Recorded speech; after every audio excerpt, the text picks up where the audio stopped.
welcome to this Warfare YouTube video. It's me, Andy, and I'm joined today by my old mucker, Hal. Hello, nice to see you all. Fantastic, thank you very much for coming to game with us. It's been a long time since we rolled dice together. Yeah, a long time since I've rolled dice all together, I think. So. Yeah, so we are going to play something different actually to celebrate having a game for the first time in ages. We are going to be playing some Rebels and Patriots. Yeah. Which you have no idea what that is about. No, I have vague ideas. Actually, I've got a book actually about that. So Rebels and Patriots, it's one of the Osprey Blue books, been out for a while now. And it is on a similar vein to Lion Rampant, Dragon Rampant. It's set historically in North America, so we're playing in the French-Indian Wars. Yep. A little Wikipedia search for Hal has helped him place that in his historical mind. Yeah, I have very little American history knowledge at all, really. So, for those who don't know, this is 1750s and between what was New France, which is Canada, French colony, versus the American colonies, which were British colonies, of course, at the time, later to become the USA. And I will be taking the French. Of course, naturally. Naturally. And I will be taking the British. Yeah, fantastic. We're playing 24 points, which is fairly standard size. We made our own scenario up just to try it out. You'll see when we go through the armies in a minute that they hopefully capture the feel of the period. And yeah, I think hopefully we'll have good fun. So thanks so much, guys, and we will see you in the game. Awesome.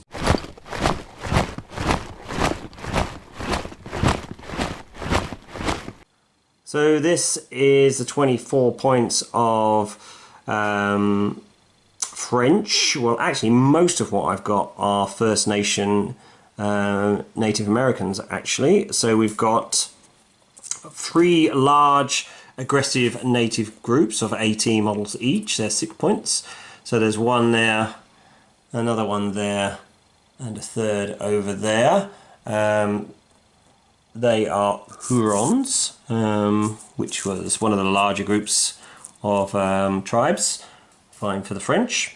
And then we have a skirmishing group there of 6 Coureurs de Bois, who are also sharpshooters, and they are 6 points, so that's a total of 6, 6, 6 and 6 for 24 points. They are led by my leader, who is there holding somebody else's heart up in his hand for some reason, and his name is Kesogowaase, which means swift in algonquin. It's amazing what Google can find for you. And unfortunately his trait, because they all get a trait, is a pretty naff one in that he's a cad and probably a bounder as well. Most certainly a bounder. So when he retreats at full speed, irrespective of the terrain he's going through. I'm not sure that's really the best ability I wanted, but you know, it's the one we rolled randomly. So I will be heading back to the scene of the crime, as it were, as part of this battle. I have already raided into the American colonial farmlands, but I couldn't take away all the stuff I wanted, and so I've come back to claim the rest, but Hal has lined up with his British troops to protect and prevent me stealing stuff and take them away himself. So what have we got here? We've got 1 unit of Rangers. This is a light infantry, small, aggressive, and something else. A veteran. Veteran, yeah, that's right. So they're worth 8 points, and there's another unit of those over there in the field. There's 1 unit of skirmishers, who is Mohawk allies. They're veterans as well. Veterans as well, yeah. And then we have a 4-point unit of basic line infantry, led by his officer. What's your officer? It's Cuthbert Bigglesworth. Cuthbert Bigglesworth is heroic. Already at this point in his career, as a second lieutenant, he's been marked for greatness. So he gets a +2 officer bonus, but also because heroes die early, unfortunately he gets -1 on all officer casualty tests. A hero in the making, if only he can survive.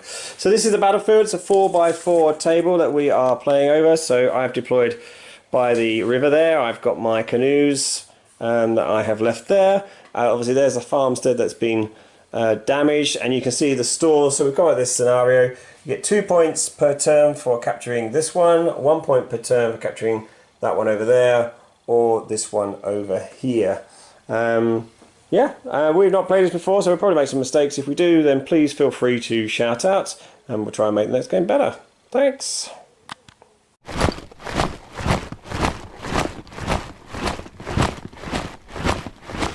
So the French, being aggressive, got to leap across the river. Because they're natives, they can travel through difficult terrain with no problem. So the French army has moved up. Everyone got to activate. And on the British side, you can see that everyone's activated as well. The Rangers move forwards with the skirmishers on the side. Rather than move straight into it, Cuthbert decided that he wanted to have the most firepower possible, and so has formed into a close order line. That restricts his mobility quite a bit, but gives him better options for shooting. So, yeah, we are going to... So, the British have scored a point now for grasping this first objective, which is probably a bit too close to their side of the table, I'm going to be honest. I did for them now. And we'll see how the rest of it goes.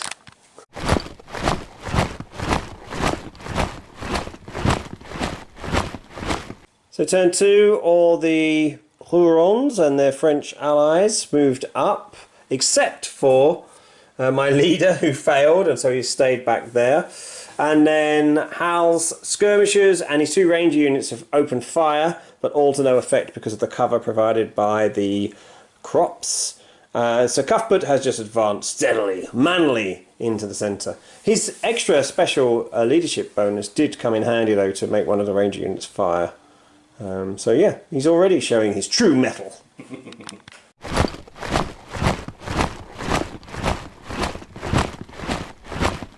So in turn 3, I moved forward, did a little bit of skirmishing here with these this war band. My courier de bois got a long shot off and took out one of the close ordered infantry. These guys over here didn't do anything exciting. These guys went and captured the central objective, but you'll notice they're no longer on it, because when Hal activated, he did a close order volley from his unit there with Sir Cecil, whatever his name is. Cuthbert, sorry. And he managed to do 2 casualties on this warband in the centre, Kesogowaase's warband. And of course, I failed to their morale test, which meant they then retired at half speed, I'd point out. Except that I'm a cad. I am a cad, so I went full speed when I was retreating. So I've gained a disorder marker and half run from the battlefield. Back to where you started. Not the best start. Let's see what turn 4 holds.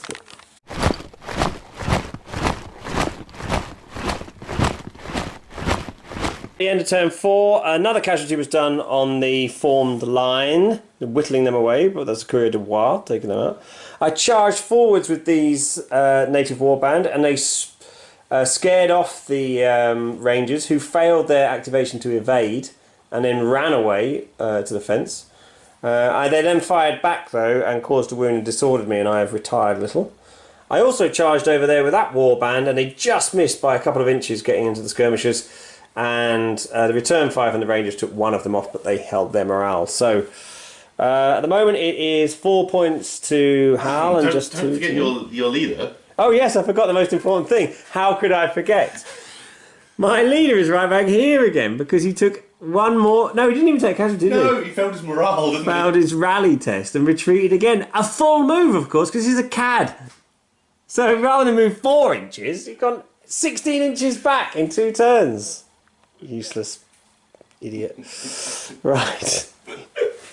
Anyway, we'll get on with round 5.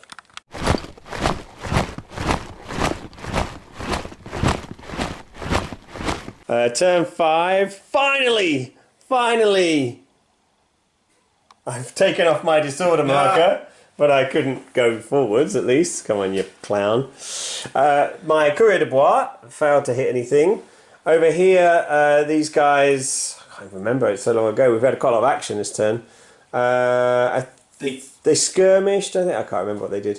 Oh no, they failed to take off their rally token, wasn't it? They failed to take off their rally token, so ended up falling back a bit further, which has given me an objective. Over there, obviously we charged in and destroyed the skirmishers in front of us. They were right in front. So there's 1 man left. Yeah. 1 man. We could follow up and did a second attack on them. Unfortunately, the second attack we ended up drawing. I rolled really badly, and the 2 guys who were left on the Mohawk side did as many 1 casualty each. So that gave me a disorder point, and then the Rangers charged into them, realised they weren't quite as good as they thought they were in combat. No, I maybe overestimated their combat abilities. So the Rangers ended up losing the fight, but still I failed my morale for taking casualties, and they've ended up falling back as well. So the left flank, my left flank at least, has sort of petered out a little bit. With no targets, Sir Cuthbert, Cuthbert, he isn't yet. He's not knighted yet. Yeah, he will after this. Has moved forward to the central objective. The way he writes it home, anyway. Yeah. He's the only one who can write. So we are going to be... Oh gosh, going the wrong way on the thing. We are going to be 5-4... No, we're going to be 4-3 at the end of this round.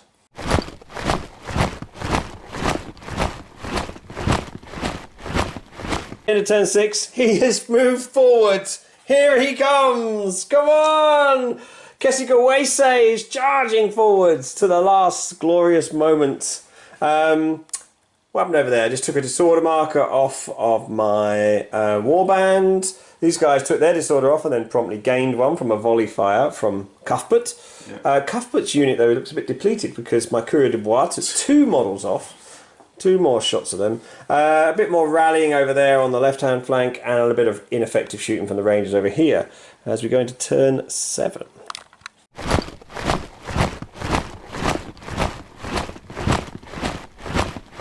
Turn 7, I rallied these guys, failed to activate my courier de bois, failed to activate my leader's warband, failed to activate that warband over there, who then got shot by that one guy.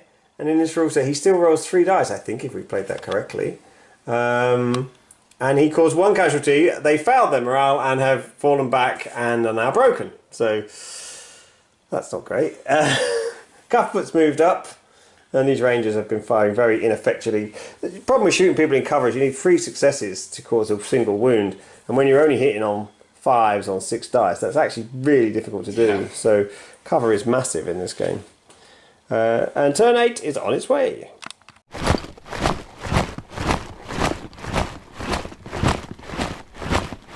The end of round 8. Yeah, I think we're on 8.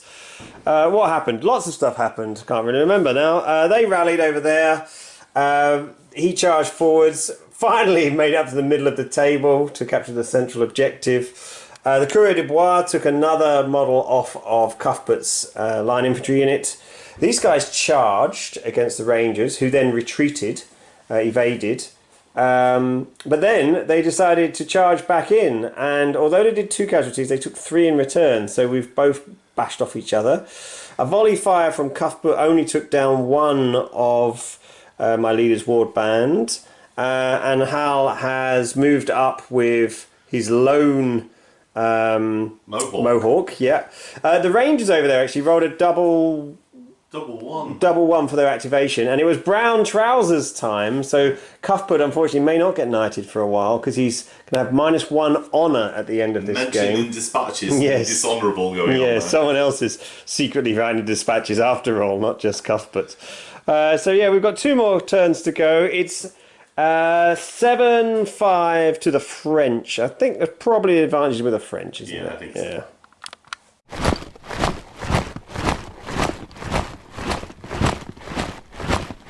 So the Courier de Bois opened up, taking 1 casualty of Cuthbert's unit, and then they received a flank charge from this warband, disordered warband, but still managed to put a few casualties on them, made them fall back and broke them. And then they got it in the flank again from... my leader's warband, and you can see poor Cuthbert's heart has been ripped out. There it is. No! Look at his heart there. Still beating a little bit.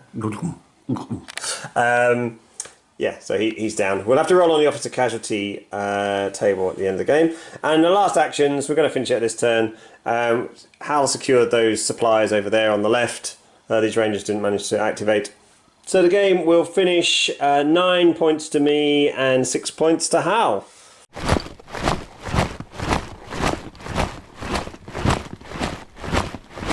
So anyway, a victory for the French warband, particularly the First Nation Huron warband. Yeah, the actual big war bands did carry the day there, didn't they? Yeah, the two on that side certainly did a lot of fighting, and they maintained their fighting ability quite well because although they got disordered, they had a lot of dice, obviously, when they came to fight, and they're big units, so killing them with a shooting was really quite ineffective, actually, wasn't it? Apart from your volley fire.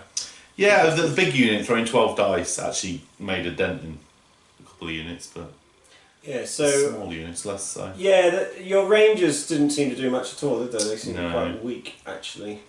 And having the aggressive trait, I thought they'd be a little bit better in combat, but it turns out no. Yeah, the Rangers are funny ones actually in this game because we were playing them with only 6 dice because they're small units, but they cost 8 points. Right. So they cost about the same number of points. In fact, they cost more points than my big war bands. Right, I definitely don't think I got points value out of them this time. No, not at all. Yeah, so there's a bit of to and fro, go backwards and forwards in the game, but there's constant pressure really on the right. Really was what counted for the French. It was definitely, yeah. But yeah, we had some fun for sure. Kesogowaase, it was all part of his master plan. Yeah. He'd say he's a cad and retreating all the time. Actually, he was just waiting for the opportunity. Hanging back. Absolutely, yeah. Getting you in the place he wanted you to. That's but it. Come forwards and then letting your sharpshooters whittle down that big unit before he went en masse. All part of the master plan. That's it, yeah. So yes, the French have carried away the supplies, and what happened to Cuthbert? Well, he doesn't live to fight another day. He's got a serious wound, so he's managed to drag himself from the field of battle. But if he picks up another serious wound, he'll be permanently crippled and have to retire. Yeah. So, and he's also lost his heroic trait, which was the worst thing. He loses one random trait. He only has one trait, so he is no longer heroic. Do you know what the irony is? I sort of wish it had been my leader who had lost his trait. Yeah. Because your trait's terrible. Terrible. He'd be no longer a cad. No. Because he finally got caught by someone and injured. He's an actual hero now. Oh dear. So this was our first time playing Rebels and Patriots. We may have made some mistakes, but we had fun. Please like, comment, subscribe. Check out the Weight of Fire hobby hangout on Facebook and the Weight of Fire podcast. Occasionally we do those, and also the Weight of Fire Facebook page as well, just to sort of see where we post stuff up. So thanks very much, everyone. Take care. Bye. Bye.